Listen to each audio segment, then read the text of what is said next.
Buenas tardes, mi nombre es Douglas Urrea y hoy pues vamos a hablar un poco sobre dos temas muy importantes en el mundo de QA, que es la ejecución paralela de pruebas automatizadas y la inestabilidad o el flakiness en los tests. Estos dos conceptos están muy conectados y marcan pues una gran diferencia entre un proceso de testing lento y poco fiable y uno que es muy ágil, estable y eficiente. Pues como ya hemos conversado, les agradezco mucho de que estén acá. Es para mí, pues, obviamente un placer poder compartir un poquito de mi tiempo y que ustedes puedan transformar un poquito este conocimiento en algo útil que los lleve, pues, a potencializar su carrera profesional. Sobre mí, como ven en la diapositiva, yo soy Senior QA Automation Engineer acá en Endava Medellín. Tengo más de 12 años pues trabajando en el mundo del testing, la ingeniería del software. He pasado por unos proyectos pues bastante grandes en entornos bancarios, en telecomunicaciones, retail.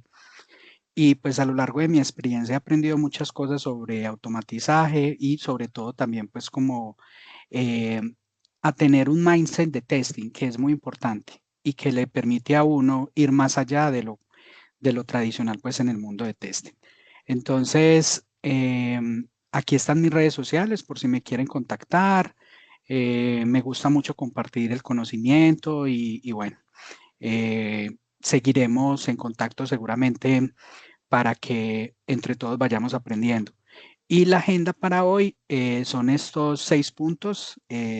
Vamos a hablar un poquito de qué es la ejecución paralela, qué entendemos por test flakiness, los retos y las causas más comunes detrás de esta inestabilidad, las técnicas y las herramientas que nos ayudan a reducirla, las mejores prácticas para lograr la estabilidad en nuestras pruebas y finalmente pues discutiremos algunas conclusiones y aprendizajes claves sobre este tema. Entonces comencemos con una pequeña introducción.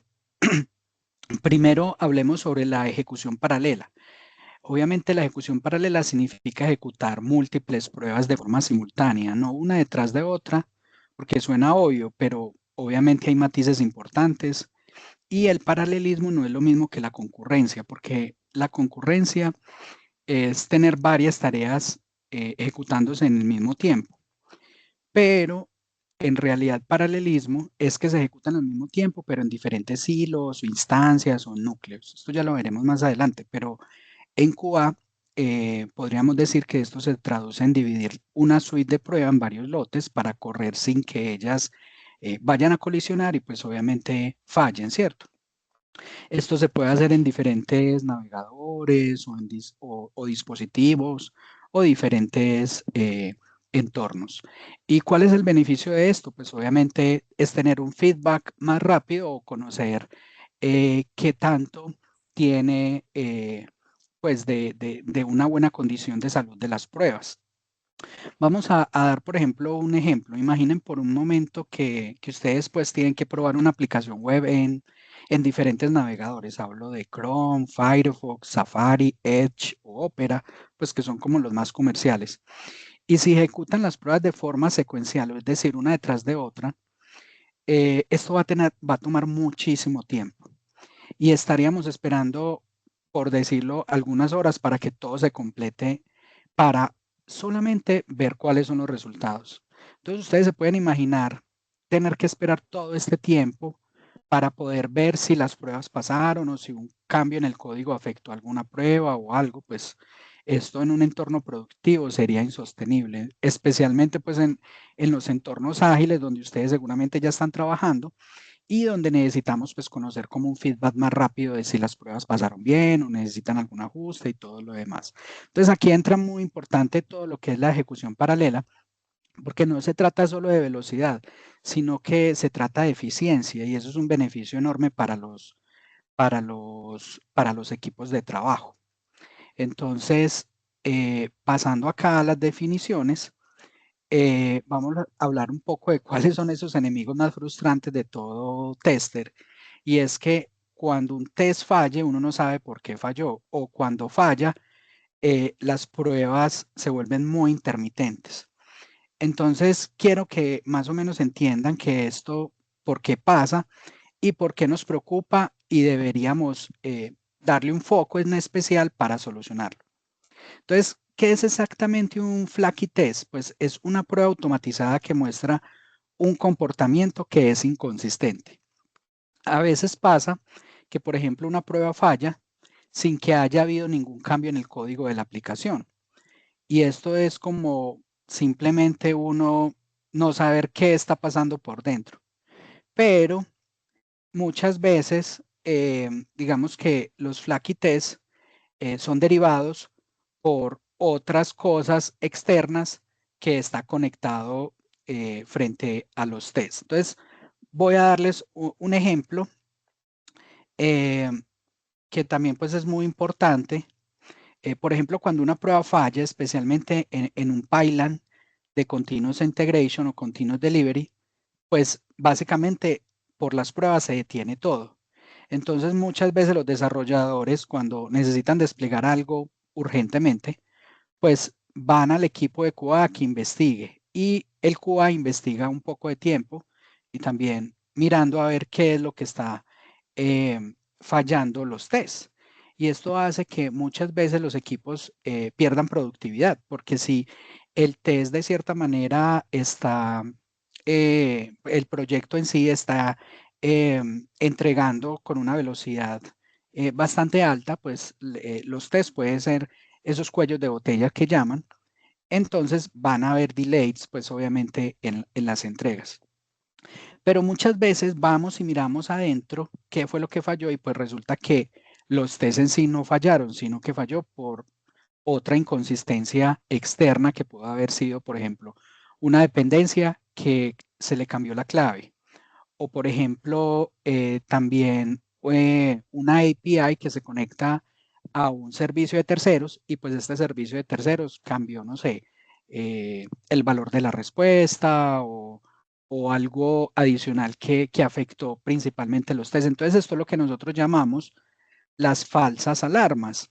Entonces, esto psicológicamente, pues digamos que trae con mucha frecuencia que nos preguntemos, pero esto por qué falla si no tocamos, eh, si no tocamos nada del código que afectara a los tests. Entonces, comienza a perder la confianza en las pruebas. Entonces, digamos que eso en los Flaky tests, cuando se va perdiendo la confianza, comienza a generar ruido dentro de los equipos y dicen, no, es que las pruebas están fallando mucho, o las pruebas no sé, no son lo suficiente robustas o están mal diseñadas, etcétera. Pero ahí es muy importante que ese impacto de QA sea muy bien analizado. Listo. Entonces, yo quiero que ustedes, cuando se enfrenten a este problema, muchachos, vean como, digamos, más a fondo qué es lo que está sucediendo sin necesidad de generar un problema mayor. Porque en los equipos,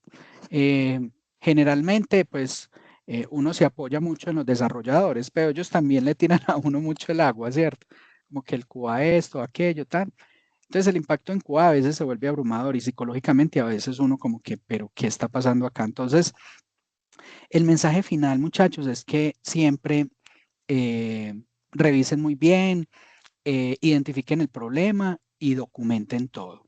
Cuando ustedes comienzan a documentar, pues comenzamos nosotros a levantar nuestra voz como QA de que todo lo que está sucediendo es algo que yo estoy documentando y que pues si digamos lo mitigamos en la siguiente despliegue no vuelva a pasar. Entonces, les dejo como estas definiciones, estos impactos y estas generalidades que ustedes pueden aplicar dentro de sus proyectos. ¿Hasta acá tienen alguna duda, muchachos? Si tienen dudas o algo, me van diciendo y yo les voy... No, por mí voy bien. listo, muchachos, Sí, perfecto. está bien. Listo, entonces ahora pasemos a este punto que es entender los flakkings, ¿cierto? Entonces, permítame pues pintarles un escenario que probablemente van a vivir en algún momento de su carrera como automation tester para que visualicen esta situación y porque es extremadamente común. Imagine que son unos testers en una empresa de e-commerce y han estado trabajando durante muchas semanas creando pruebas en robustas para que el flujo pues completo de la compra se pueda realizar. Por ejemplo, desde que el usuario entra a la página de inicio, busca un producto, lo agrega al carrito, procede al checkout, ingresa la información de pago y completa la orden, ¿cierto? Y pues ustedes lograron el objetivo de hacer este flujo tan importante y utilizan tecnologías modernas, por ejemplo, como Selenium WebDriver, que es, digamos, una de las herramientas estándar en la industria de testing para la automatización de pruebas. Y pues ustedes están logrando estructurar muy bien todas las pruebas, tienen una buena lógica de programación, etcétera. Y pues consideran que esto es un buen código, ¿cierto? Y cuando configuran todas sus pruebas, corren obviamente de cierta manera localmente bien, no tienen ningún problema, etcétera, etcétera. Entonces, ese es como el escenario ideal, pero entonces llega el momento de la verdad. Ejecutan su suite completa de pruebas y algunas comienzan a fallar. Y ustedes comienzan a revisar el log, el error, a ver de qué es lo que pasa, no lo entienden, se conectan con algunas APIs que tienen malos mensajes de login o pues son logins que no dicen nada. Entonces aquí comienza a encontrar las inconsistencias y comienza a ser frustrante para el tester porque empezamos con la realidad de los flaky tests. Porque no importa, muchachos, qué tan buenos sean técnicamente, qué tan bien están diseñadas sus pruebas, ustedes siempre se van a enfrentar a pruebas que son débiles, o sea, algo que es incierto y que puede pasar. Entonces uno se puede pues hacer muchas preguntas en este instante. ¿Por qué pasa esto? Si yo lo tengo bien configurado, si corre bien en mi local, si código es bueno, yo estoy haciendo constantemente las mejores prácticas. Entonces aquí es donde yo les quiero decir que con mi experiencia las pruebas end-to-end siempre van a tener una capa más de complejidad y pueden ser frágiles ante, ante situaciones externas o ante situaciones que nosotros de pronto no hemos visualizado. Porque muchas veces nosotros, yo creo que ustedes ya lo han visto, y es que nosotros como tester probamos diferentes capas de sistemas, es decir, la parte frontend, que es la parte visual de un usuario, la parte backend, que es la parte detrás del aplicativo, donde están las bases de datos, las APIs y todo esto, ¿cierto? Pero también hay, obviamente, una capa no funcional que es, por ejemplo, la parte de performance, qué tanto carga la página, si carga en una condición adecuada para el usuario, o toma mucho tiempo y todo eso. Entonces, todo esto hace parte de lo que llamamos, obviamente, una prueba flakiness. Entonces, para que sepan, este escenario no es hipotético, es una realidad diaria que muchos nosotros los cubanos nos enfrentamos todos los días. Y aquí, obviamente, es importante que ustedes entiendan que, pues, encontrar pruebas, bueno, encontrar no, llegar a un punto donde las pruebas sea flakiness, obviamente no es algo como para uno pensar que, no sé, que el suite de testing está mal desarrollado o algo, sino que entiendan que por cualquier situación que es externa también a los QA puede suceder. O sea, nos podemos encontrar con un problema así, a pesar de que uno haga todo bien. O sea, siempre va a haber alguna situación que nosotros tengamos que revisar. Pero la buena noticia es que lo ideal sería conocer cuál es el problema antes de que usted lo solucione, ¿cierto? Entonces, la primera y más importante estrategia es obviamente encontrar un punto de equilibrio en las pruebas. Muchas veces ejecutando las pruebas y observando sistemáticamente, digamos, los patrones de fallo o haciendo debugging, vamos a encontrar a ver cuáles las sospechas de que un test está flaky.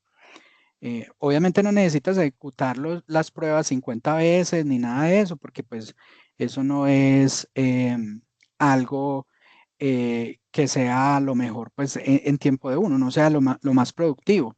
Pero cuando ustedes comienzan minuciosamente a revisar y a identificar por qué el script está fallando y todo eso, pues comienzan a tener un panorama mucho más grande de qué es lo que hace que las pruebas fallen. Entonces, por ejemplo, una de las buenas prácticas que cuando ustedes estén creando los scripts es usar logs, ¿cierto?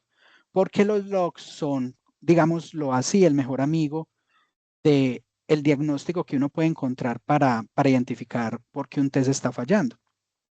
Entonces, siempre muchachos, traten de visualizar mucho que cuando ustedes están construyendo los scripts de automatización durante sus pruebas, pongan puntos intermedios de los logs. Hoy en día hay muchas herramientas para incluir dentro de nuestro framework de automatización que le permiten a uno, de cierta manera, pues, identificar muy rápidamente por qué está pasando. Y también, pues, una de las cosas es ejecutar los test en diferentes diferentes tiempos del día. Muchas veces, digamos, compartimos recursos con otros compañeros, ¿cierto? Estamos dentro de una máquina donde se ejecutan las pruebas y pues de cierta manera ahí podemos encontrar, digamos, una carga dentro del servidor, ¿cierto? Lo ideal es que muchas veces las pruebas se ejecuten dentro de un ambiente, eh, en un ambiente que es propiamente solo para testing. En el ambiente de pruebas eso es lo ideal, pero ustedes también pueden estar en compañías donde no tienen estas muy buenas prácticas y que puede pasar que en el ambiente en el que ustedes están es compartidos con el del desarrollador. Entonces ahí ustedes van a encontrar también a veces que muchos de los problemas pueden ser por los cambios que él está ejecutando. Y otra de las buenas prácticas pues es también usar diagnósticos a través de screenshots o videos, etcétera, para que le permita a uno identificar por qué es que está fallando, pues obviamente las pruebas. A veces los screenshots te permite ver muy fácilmente cuál es la pantalla exacta en donde falló la prueba. Entonces, muchachos, hasta acá, ¿tienen alguna duda o vamos bien? Por round, bien. Excelente, muchachos, me Todo alegra. bien. Excelente, perfecto. Entonces, ahora vamos a pasar a una parte donde cuál es la causa raíz de los test flakkings, ¿cierto? Estas son como una de las que uno puede identificar pues a través de mi experiencia, pero hay muchas otras, ¿cierto? Que de cierta manera pues cada proyecto puede ser obviamente muy particular, ¿cierto? Es muy diferente las causas raíces del test flakiness en una prueba de página web, sí, en un proyecto de testing de web UI de una página web a una muy diferente a mobile web, que es pues muy diferente, ¿cierto? Porque pues el comportamiento en el celular es muy diferente al de una página web pues con mouse y teclado. Entonces eso para que lo tengan muy en cuenta a la hora de identificar pues las causas raíces. Pero la primera causa es la inadecuada aislación de las pruebas. ¿Y esto qué significa? Que muchas veces las pruebas no son verdaderamente independientes entre sí. Es decir, están compartiendo, puede ser, no sé, un ambiente o datos o bases de datos y todo eso. Y eso hace que encontremos que las pruebas sean fláquines. Entonces, como les decía, muchas veces ustedes pueden compartir el ambiente con el desarrollador por temas de costos o por temas pues de infraestructura, lo que sea que tenga el proyecto en sí. Entonces ahí ustedes también tienen que identificar eso, que muchas veces los datos que ustedes van a utilizar ahí lo puede utilizar otro desarrollador y pues eso hace que tus pruebas fallen constantemente porque utilizan el mismo login dos o tres personas. Y si ustedes hacen un cambio y el script pues va a hacer una assertion o una validación de que el login, no sé, tenga ciertas características, pues ahí van a encontrar un test flagging muy fácilmente. El segundo es el orden de dependencia.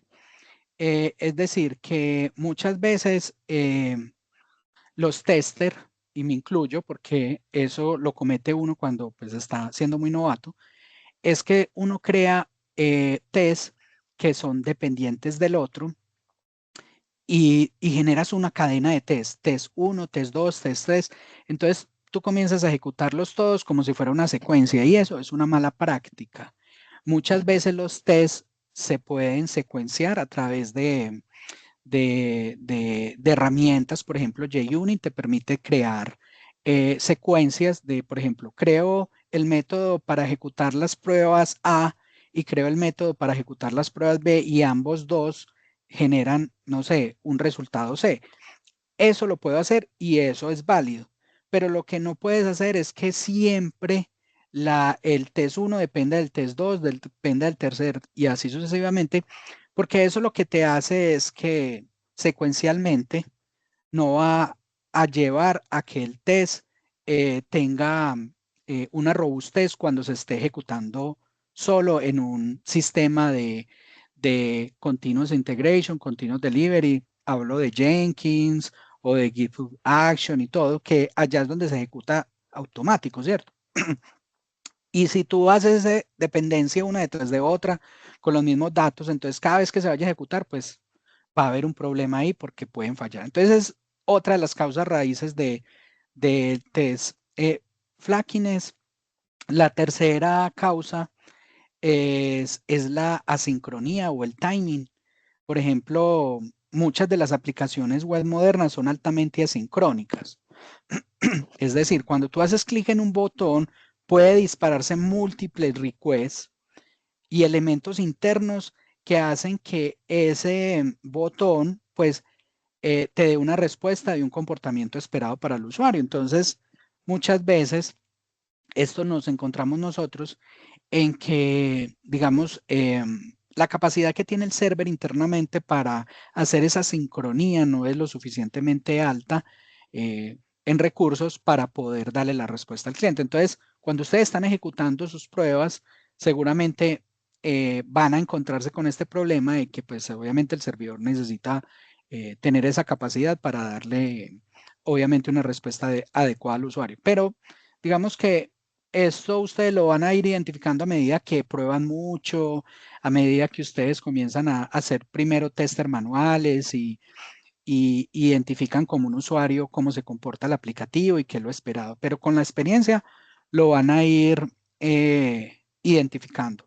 Otra de la causa raíz es las dependencias externas. Creo que ya lo he mencionado bastante y es que muchas veces las dependencias que tiene un proyecto son externas. Hablo de, por ejemplo, una pasarela de pago. Entonces, por ejemplo, tú entras a pagar en Mercado Libre y él debe conectarse a una pasarela de pago como PSE o de la tarjeta de crédito o Mercado Pago. Y pues obviamente eso también es una causa de que, por ejemplo, si estás haciendo unas pruebas de carrito, de orden de compra, pues esta dependencia es supremamente importante a la hora de uno identificar si lo que está pasando con los test que me están fallando constantemente es debido a estas dependencias externas.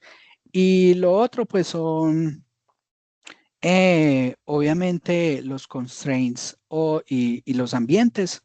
Esto también ya lo he mencionado. Muchas veces trabajamos sobre ambientes compartidos. Entonces ahí también pueden haber latencias o puede haber una, eh, digamos, inconsistencia de datos que no le permiten a uno pues identificar muy bien por qué pasa, pero pues porque otro compañero, no sé, refrescó la base de datos o cosas así. Entonces, es bueno que ustedes de manera sistémica, cuando encuentren un flaky test, pregúntense siempre, ¿es un problema de las pruebas o es un problema de algo externo que tiene que utilizar las pruebas? Y con esas categorías que están acá, ustedes pueden identificar muy fácilmente por dónde llevarlo para resolverlo. Muchas veces la solución simplemente es hablando con alguien que tiene, digamos, la capacidad para solucionar eso. No siempre es el tester. Por ejemplo, hablo de un sistema en Jenkins, eh, que es un sistema de integración continua y todo esto. Yo creo que ustedes ya pues vienen aprendiendo un poco todo esto. Y muchas veces eso es administrado por un DevOps. Y si usted le dice, mira, es que me está fallando las pruebas, entonces él dice, ah, listo, sí, tengo que subirle más recursos para que los hilos se ejecuten, tal cosa, tanto. Entonces él soluciona y ya. Y hasta ahí llegó, digamos, el problema para ti, simplemente conversándolo con alguien. Entonces, cuando uno sistémicamente tiene como muy claro, bueno, esto a qué no, son las pruebas mías porque están bien. Puede ser, no sé, algo externo y encuentro una solución mucho más rápida, mucho más adecuada. Ahora vamos a ver algo muy importante que seguramente ustedes ya lo vienen viendo durante todo este proceso de aprendizaje, que es la pirámide de testing, ¿cierto? Entonces, la pirámide de pruebas nos recuerda que la base deben ser pruebas unitarias y de componentes. Aquí es donde están casi siempre desarrollando las pruebas los desarrolladores, ¿cierto? Porque los desarrolladores también deben hacer sus pruebas para lo que están programando. Entonces ahí los desarrolladores, de cierta manera, en la parte de unit test y componentes test, pues ellos son los que desarrollan pues estas pruebas. Luego seguirían las pruebas de integración.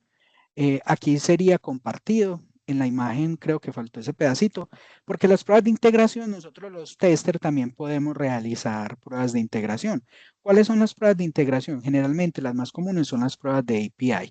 Son aquellas que uno a través de una herramienta como Postman o Bruno o Insomnia, uno hace un request a un a un endpoint y pues él te trae una respuesta. Y ese endpoint es el que va a consumir todo el proyecto interno que se va a comunicar tanto con el frontend como el backend, ¿cierto? Las pruebas de API están obviamente entre el desarrollador y el QA.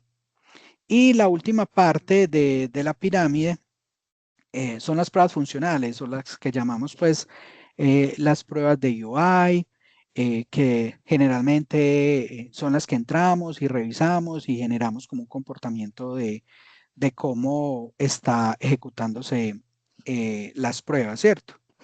Entonces, para esto, ¿por qué es tan importante la pirámide de pruebas? Porque, y ustedes van a encontrar esto muchísimas veces, es porque a medida que las pruebas van subiendo desde la base de la pirámide, van a ser más costosas y el esfuerzo para solucionarlo va a ser mucho más alto. Entonces, por ejemplo, es mucho más fácil encontrar un error en la capa de las pruebas unitarias que encontrar un error en las pruebas funcionales de la capa de arriba, ¿cierto?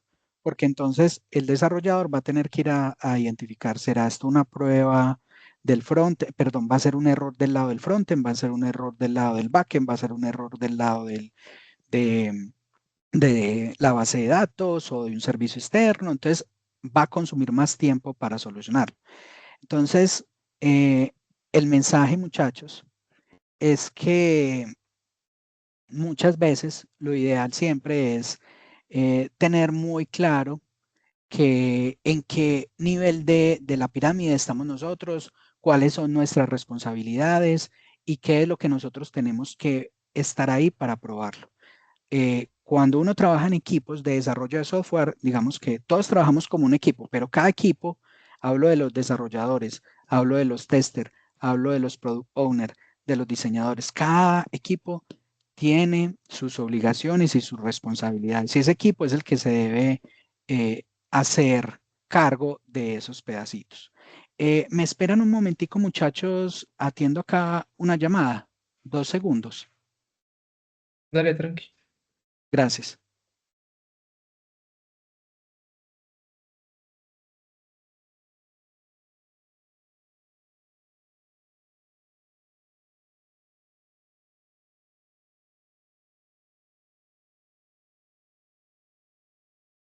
Yo voy a ir por un café, ya vuelvo. Dale, David.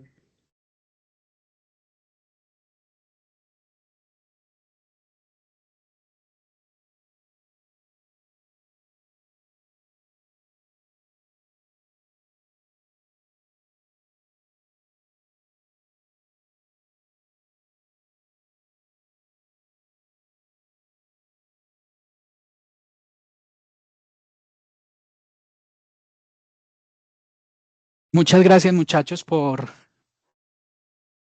esperarme.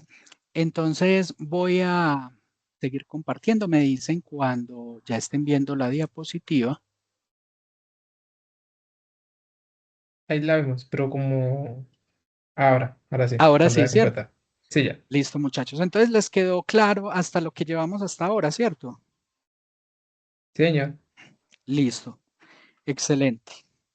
Entonces, ahora vamos a entrar un poquito más en cuáles son aquellas esas técnicas que ustedes pueden poner en práctica, porque las técnicas obviamente nos ayudan a encontrar drásticamente qué es lo que está sucediendo con los tests, pero digamos que todo esto obviamente lo da la experiencia, ¿cierto? Entonces, a medida entre ustedes más hagan pruebas, entre más script de automatización hagan o entre más ustedes aprendan leyendo código, ustedes van a ir identificando muchas de las cosas que les va a permitir reducir los test flagging, ¿cierto?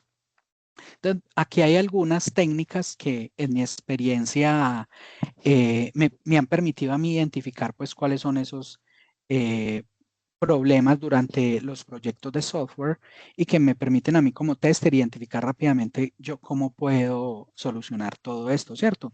Entonces, una de las técnicas más importantes, diría yo, son los weights o tener como una sincronización adecuada durante la ejecución de los tests, porque esto es absolutamente crítico en las pruebas de UI. Por ejemplo, les voy a poner un ejemplo muy importante. Cuando Selenium o cualquier otro framework de automatización interactúa con una página web, Selenium o cualquier framework lo hace increíblemente rápido. O sea, muchas veces uno no puede ver dónde le dio clic o qué página pasó y esto, ¿cierto? Esto lo hace en milisegundos. Porque pues obviamente esto está a una velocidad pues alta para obviamente que sea lo más pues que tenga la eficiencia esperada. Entonces, muchas de las veces, cuando, digamos, el script está corriendo y pasa de una página a otra, pues lo que les decía, él debe esperar una respuesta del servidor. Y muchas veces el servidor no llega no llega en el tiempo adecuado. Entonces, para eso nosotros utilizamos diferentes tipos de weights en Selenium. Ustedes se van a encontrar con ellos y lo van a utilizar mucho. Uno de ellos es el implicit weight, explicit weights y el fluent weights. Entonces, los implicit weights son weights o esperas globales que le dicen a Selenium que espere un cierto tiempo antes de lanzar, digamos, una excepción. Si, por ejemplo, alguna cosa dentro de la interactividad que está ejecutando se falla. Pero son problemáticos porque muchas veces estos implicit weights aplican a todas las búsquedas de los elementos. Entonces, cuando ustedes están haciendo script de automatización, ustedes ven que muchas veces tienen que identificar cuál es el selector, pero muchas veces esos selectores, de cierta manera, pues pueden ser dinámicos. No es como la mejor práctica cuando los desarrolladores están haciendo eso, sino que la mejor práctica sería es que cada selector tuviera un ID único y no cambiara pues a medida que un usuario va navegando, con el fin de que cuando yo pueda hacer las pruebas automatizadas, de cierta manera, pues ese valor de, de no, pues ese valor que tengo no me vaya a cambiar. Entonces, por eso, digamos que el implicit weights, como él es una espera global, pues se aplica para todos. Entonces, se puede usar, pero úseselo con moderación. O sea, depende del caso, ¿cierto? Eso con la práctica ustedes lo van identificando, pero digamos que uno de los más adecuados y que utilizamos como mejor práctica cuando estamos desarrollando script de automatización de pruebas es los explicit weights, porque explícitamente le estamos diciendo al elemento que espere a que la condición se cumpla. Entonces, por ejemplo, si un botón estamos esperando que sea clicleable o hasta que, por ejemplo, un texto aparezca en la pantalla o algo así, uno le puede decir al elemento que espere ese tiempo considerable, 2 segundos, 3 segundos, ¿cierto? Y antes de que él haga timeout, pues él te va a dar, obviamente, pues como una advertencia y te da pues la información de por qué falló o cuál es la condición de que la prueba falló. Pero lo bueno de esto es que muchas veces de los explicit weight es que él hace la ejecución de toda la prueba y no falla en el punto. Entonces, si con el implicit weight le poníamos, no sé, a un elemento, cuando fallaba ahí, él no continúa al siguiente paso. Con los explicit weight, sí, él sigue el siguiente paso y si el siguiente paso falló, Al final él te da como un informe de falló acá por esto, 3, 4, 5 elementos o solo fallaron 2, etcétera, ¿cierto? Entonces, esa es una de las buenas prácticas, utilizar los weights y la sincronización. Otra técnica, pues, para reducir los flagging es asegurar un ambiente de testing consistente. Esto significa que cada vez que se ejecuten sus pruebas, el ambiente debe estar siempre como en el mismo estado inicial predecible. Digamos que una muy mala práctica, muchachos, y ustedes se van a encontrar con esto, es que, por ejemplo, cuando ustedes están haciendo muchas pruebas dentro de su ambiente local, pues llenan la base de datos, ¿cierto? Entonces, por ejemplo, ustedes están creando o están testeando un formulario de creación de usuario, que es muy común en cualquier página web, pero entonces la base de datos comienza a llenarse. Hay ciertas configuraciones, herramientas y todo eso que te permite, digamos, reiniciar la base de datos después de la ejecución. Y esto le permite a ustedes mantener un ambiente limpio, pues obviamente sincronizado y muchas veces pues consistente con lo que ustedes van a probar. Y así, digamos, mucha gente no va a utilizar, si son ambientes compartidos, mucha gente tampoco va a tomar esos datos como algo porque pues obviamente se van reiniciando. Entonces eso también es importante y una de las técnicas buenas que todo tester debe mantener es buscar la manera de siempre limpiar los datos. No siempre sea reiniciar la base de datos, pero pues sí de pronto borrar el dato que ustedes crearon, ¿cierto? Entonces aquí caemos a la tercera técnica, que es el manejo inteligente de los datos. Pues nosotros siempre vamos a utilizar datos para hacer pruebas y obviamente los datos es nuestro insumo principal pues para testear, ¿cierto? Pero también cuando tenemos unos datos que no son consistentes o no tenemos como una buena sanidad de los datos, pues obviamente ahí empezamos a encontrar test flakiness que van a afectar constantemente nuestra prueba. Eh, la siguiente sería, pues, obviamente, tener una buena lógica de login que nos permita a nosotros, pues, identificar por qué falla una prueba. Y la última, pues, digamos que es una de las que más cuesta, porque, pues, obviamente, muchas veces nosotros tenemos que diseñar scripts, cumplir un objetivo, pero digamos que estar constantemente refactorizando nuestro código a medida que ustedes de pronto no sé, se encuentran con una prueba que es muy viejita y que ustedes saben que la pueden hacer mejor. Eso ayudaría muchísimo a reducir los test flakiness porque a medida de la experiencia que uno va logrando, uno va aprendiendo mejores técnicas, uno va aprendiendo también cómo, digamos, el código puede ser mucho más limpio o incluso si ustedes son tester manuales, muchas veces eh, cuando ustedes aprenden técnicas para probar, para ejecutar mucho más rápido, eso también le ayudan a ustedes a identificar que, digamos, haciéndolo de esa forma, con esa nueva técnica, pues van a reducir test flakiness dentro de su proyecto de pruebas. Entonces, estas técnicas son como una de las más destacadas, pueden haber otras, pueden haber incluso herramientas en el mercado que te permiten a reducir, pues obviamente test flakiness, pero pues digamos que en esta etapa donde ustedes están de aprendizaje sería bueno que las tengan presente.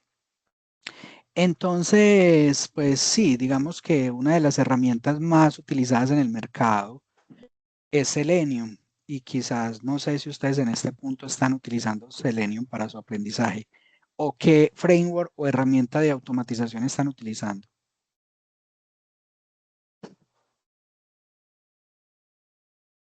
Creo Si me quiere, que, sí, perdón. Pues tranquilo, dale. mi proyecto tal cual no lo estoy manejando, pero donde llegamos a ver la última vez con otro speaker, creo que fue como Selenium, si no me equivoco, no sé si David tiene más claro esa parte.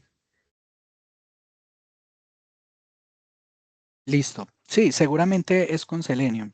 Y lo pongo acá porque es que es el más destacado, muchachos. Cuando ustedes estén de pronto trabajando y esto, muchas veces el framework más que más se van a encontrar, digamos, en su etapa productiva es Selenium. Entonces es importante aprenderlo.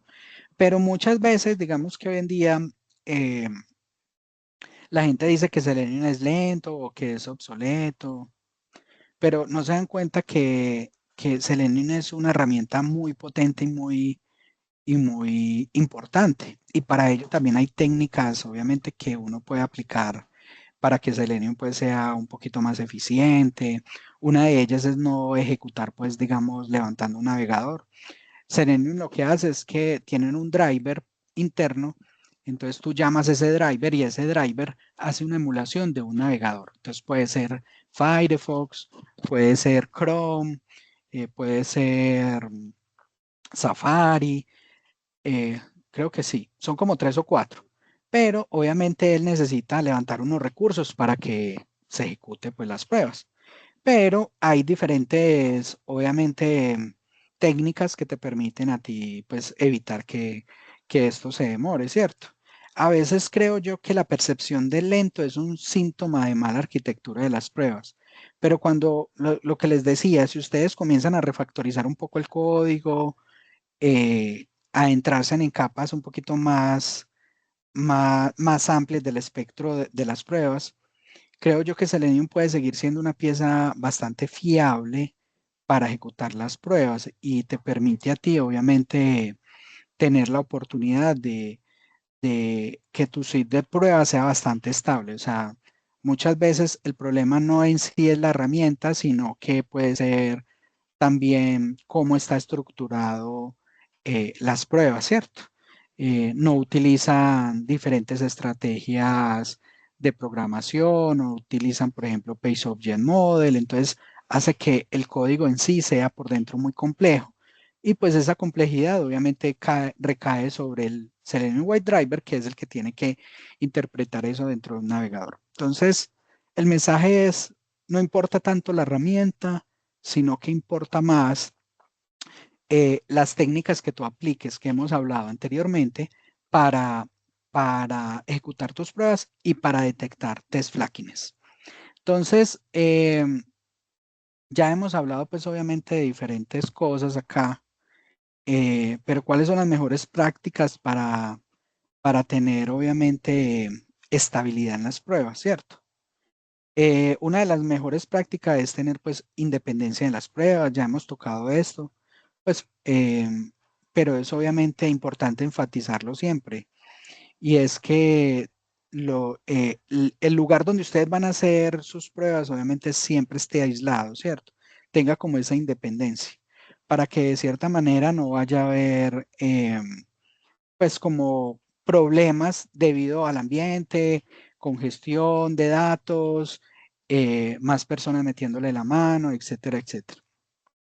La segunda práctica es tener pruebas más determinísticas, ¿cierto? Eh, y es decir que, por ejemplo, tener muy claro a la hora de ustedes, cuando diseñan los scripts o las pruebas, saber cuál es mi condición y qué es lo que yo espero. Entonces, digamos, si yo voy a probar un login y mi condición es el nombre de usuario y la contraseña, ¿cuál es mi resultado? Pues que al darle clic yo espere que el usuario ingrese a ese login, ¿cierto? Pues se haga el logueo. Esto parece pues como muy obvio, pero muchas veces y muchas personas tienen muy malas prácticas y es que, por ejemplo, cuando ustedes están probando, no sé, un, un proyecto de e-commerce, muchas veces usted siempre va a necesitar el login, ¿cierto? Entonces, usted puede crear métodos y clases que sean utilidades y que te permitan siempre estar logueado o ejecutar eso primero antes de ejecutar las otras pruebas. O sea, son como técnicas de mejores prácticas que tú vas identificando y así tiene test más determinísticos. Y pues obviamente con el fin de que las pruebas sean un poquito más predecibles, ¿cierto? No que sean un poquito más complejas de lo que ya son cuando, digamos, uno está diseñando los tests.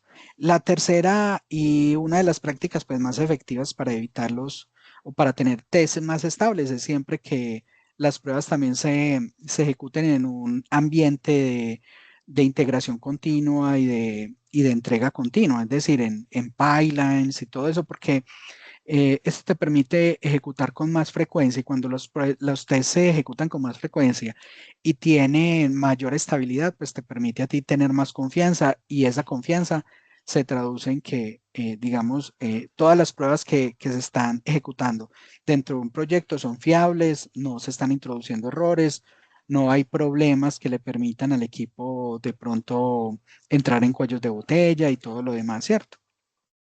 Y la última parte, que es lo que vamos a hablar en las últimas, eh, en la última parte de esta presentación, son la ejecución de pruebas paralelas, ¿cierto?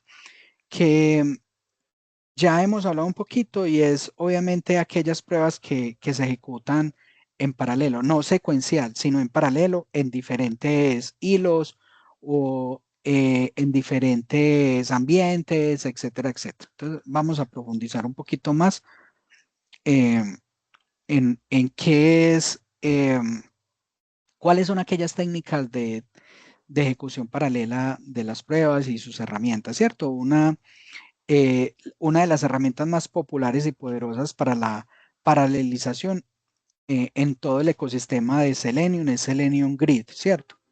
Porque digamos que Selenium Grid eh, tiene una particularidad y es que su arquitectura es distribuida y entonces le permite ejecutar los tests de, dentro de Selenium en diferentes máquinas y en diferentes navegadores simultáneamente.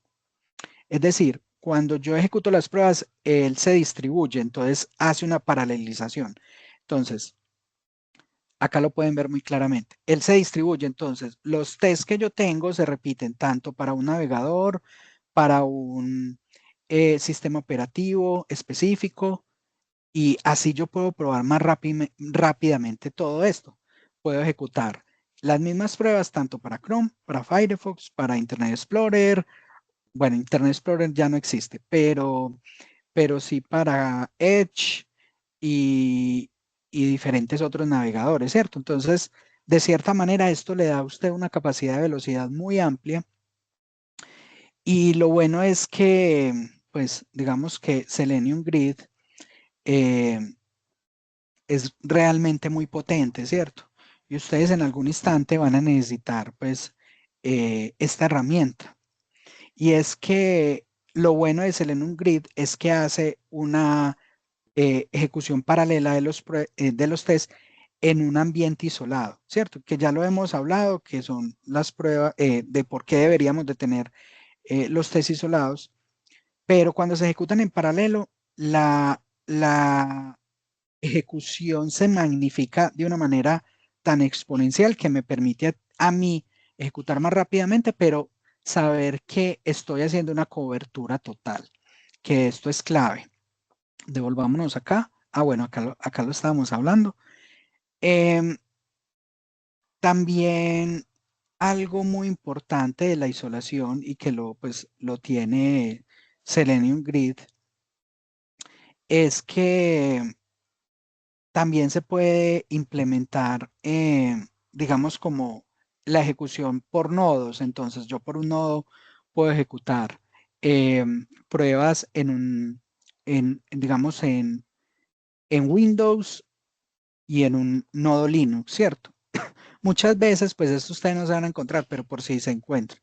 A veces en algunos proyectos, ustedes van a necesitar que probar en diferentes navegadores, pero en diferentes sistemas operativos, porque de cierta manera puede ser que el aplicativo o la funcionalidad cambie diferente para una región, para un tipo de sistema, para un tipo de dispositivo y etcétera. Entonces, digamos que esa isolación te lo permite Selenium Grid y pues obviamente es una herramienta potencial muy grande y lo mejor de todo es que es open source, o sea, no tienen que pagar por esto. Lo único que tienen que pagar es obviamente eh, pues como el hosting, por decirlo de alguna manera, ¿cierto? Como el hosting donde se va a ejecutar esto. Entonces ahí es donde va a estar eh, el software de Selenium Grid ejecutándose y eso es como lo único, ¿cierto?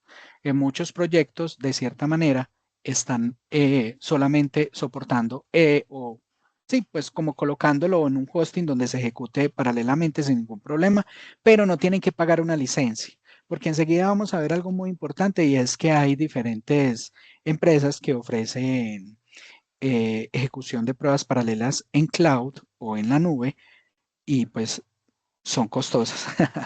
Pero bueno, también algo muy importante para mencionar acá, muchachos, para que lo tengan muy en claro, es que uno también puede ejecutar pruebas paralelas utilizando estas librerías de Maven o Grail que te permite establecer una configuración para que las pruebas se ejecuten paralelo. Entonces, digamos que una buena práctica es que también utilizar estas herramientas dentro de nuestra eh, creación de script de pruebas automatizadas para que te permitan obviamente ejecutar tus pruebas cuando son muchas. No sé, tienes 20 o 30 tests en el suite de pruebas. Puedes programar a Maven o Grade para que diferentes hilos ejecuten las pruebas mucho más rápido, así ustedes obviamente tienen mayor productividad. Y bueno, como les decía, correr las pruebas en cloud es como una de las cosas que últimamente muchas compañías están haciendo, pero pues aquí es inherente también eh, el costo, ¿cierto? Entonces, hasta ahora hemos hablado principalmente de ejecutar pruebas en una infraestructura local, ¿cierto? O en sus computadores, pero hay una opción que cada vez más está llegando, pues, en todo este tema de testing y en las empresas y es ejecutar los tests en la nube mediante servicios especializados. Eh, Hay diferentes ventajas bastante amplias, ¿cierto? Y es que cuando ejecutamos nuestras pruebas en nuestra infraestructura local, estamos limitados por el hardware que tenemos, ¿cierto? Entonces, si tienes 5 máquinas físicas, eh, perdón, si tiene, por ejemplo, una máquina física, eh, es probable que los test tomen más tiempo porque, pues, obviamente, la ejecución en paralelo eh, va a tener ese consumo de recursos de la máquina. Entonces, esa solución cloud le permiten a ustedes tener varias máquinas virtuales ejecutándose constantemente de acuerdo a la cantidad de test que ustedes tienen. Lo pueden hacer isolado, lo pueden hacer por diferentes navegadores, por diferentes sistemas operativos, pero ¿cuál es la situación ahí? Que el costo es bastante alto, porque muchas veces estas compañías de la nube de testing, ¿cierto? Eh, Te va a cobrar por minutos de ejecución. Y esos minutos de ejecución muchas veces también depende de cómo nosotros hemos construido nuestros tests, ¿cierto?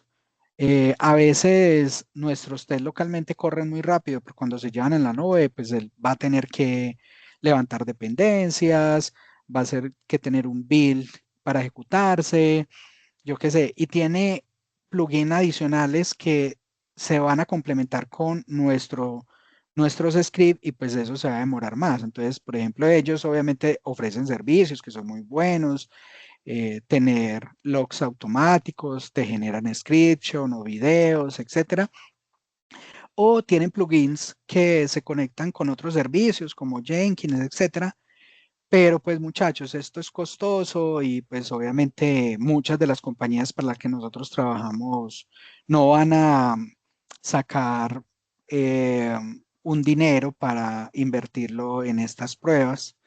Y pues eso es algo que nosotros tenemos que vivir, ¿cierto? Pero no está de más que ustedes también los conozcan, porque estas herramientas son una de las más importantes en el mercado y le permiten a ustedes también tener un nivel de aprendizaje superior si las conocen, si van a las páginas y pueden, digamos, abrir una cuenta para hacer pruebas locales, les dan una cantidad de minutos por mes, una cantidad de recursos que ustedes pueden utilizar. Hay muchos videos en YouTube acerca de cada uno de ellos. Uno de los más utilizados y que yo lo he utilizado mucho es Browser Stack. Browser Stack es muy amigable, te permite a ti básicamente como si te estuvieras conectando a una máquina virtual eh, para hacer todo un entorno emulado. Por ejemplo,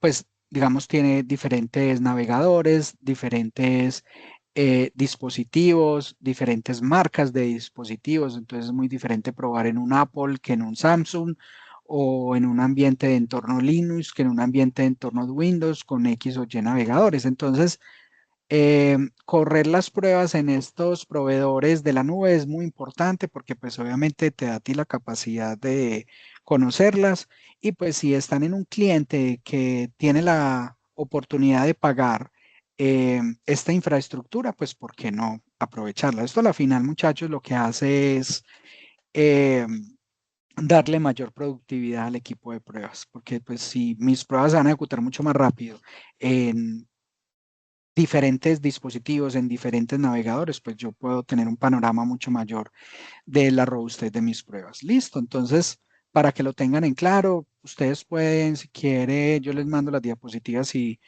buscan las páginas, pueden encontrar tutoriales en YouTube muy fáciles que les permite a ustedes básicamente conocer y practicar la generalidad. Y bueno, muchachos, vamos llegando a nuestro final. Ya estamos por acá en las conclusiones. Entonces, para que lo tengan en cuenta, pues obviamente estas conclusiones de todo lo que hemos hablado. Em, Obviamente hemos hablado que la parte fundamental de la ejecución paralela es la velocidad, ¿cierto? Pero obviamente todo esto, eh, para llegar allá hay que tener un conocimiento, hay que tener ciertas técnicas, conocer las herramientas, conocer cómo podemos acelerar significativamente nuestras pruebas. Otra de las conclusiones que hemos hablado y que es muy importante es invertir tiempo en el análisis para prevenir los flaky test, ¿cierto?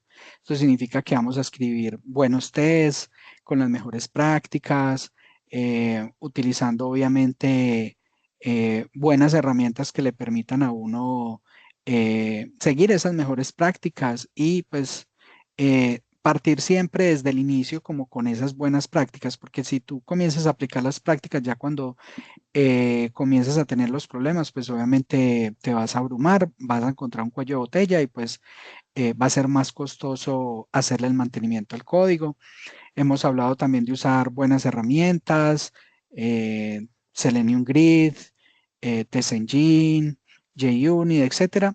Y obviamente lo que les decía, o sea, hacer constantemente mejoras a nuestro código, hacer refactor cada vez que lo podamos hacer, pero obviamente con buenas prácticas, mantener un ojo siempre como en que las pruebas tengan esa robustez, que se ejecuten constantemente, que me permita a mí darle confianza a mi equipo de trabajo. Entonces, mi mensaje final, muchachos, es que todo este tema se va a complementar con todo lo que ustedes vienen aprendiendo.